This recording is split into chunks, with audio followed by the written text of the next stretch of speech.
Today, I want to bring attention to one of the most alarming yet least talked about environmental crises happening right now, the massive deforestation project in the Merauke district of Papua, Indonesia. Many people have heard about the Amazon or the Congo Basin, but very few know that one of the largest ongoing deforestation projects on Earth is taking place in Southeast Asia.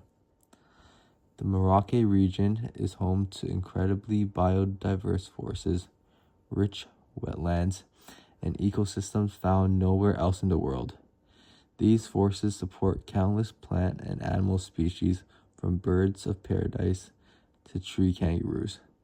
But they also support something equally important: the indigenous people of Papua, who have relied on this land for centuries. Deforestation in Merauke is clearing hundreds of thousands of hectares for palm oil plantations, industrial agriculture, and logging projects. This rapid destruction has severe consequences. First, it damages biodiverse areas and destroys the natural habitats that wildlife depend on.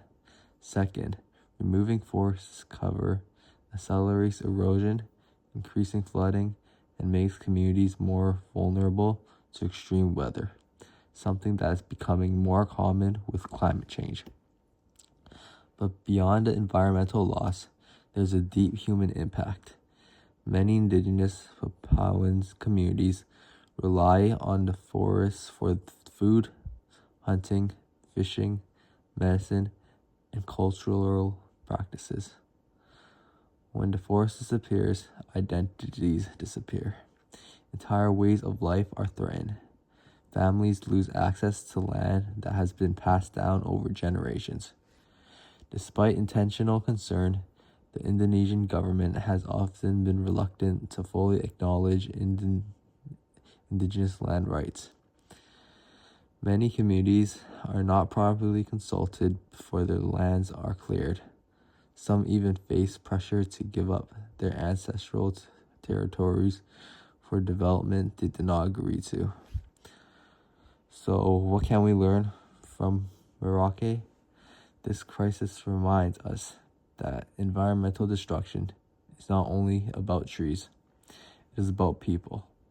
Protecting forests means protecting cultures, livelihoods, and the future of entire communities.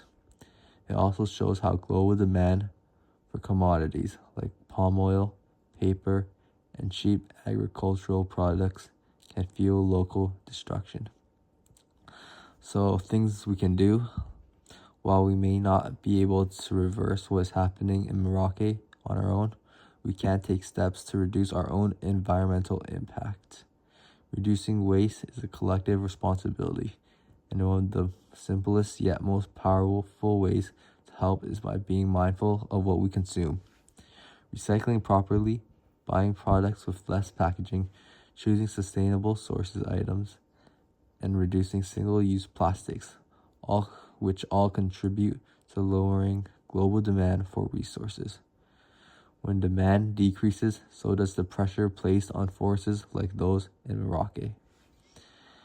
We can also support organizations that protect indigenous rights and speak up about environmental issues that often go unnoticed. Awareness is the first step towards change. To conclude, the deforestation in Merauke may be one of the most largest environmental crises you're not hearing about. But by understanding it, talking about it, and making responsible choices in our everyday lives, we can contribute to a more sustainable and respectful relationship with the planet and with the people who have cared for these lands long before us. Thank you.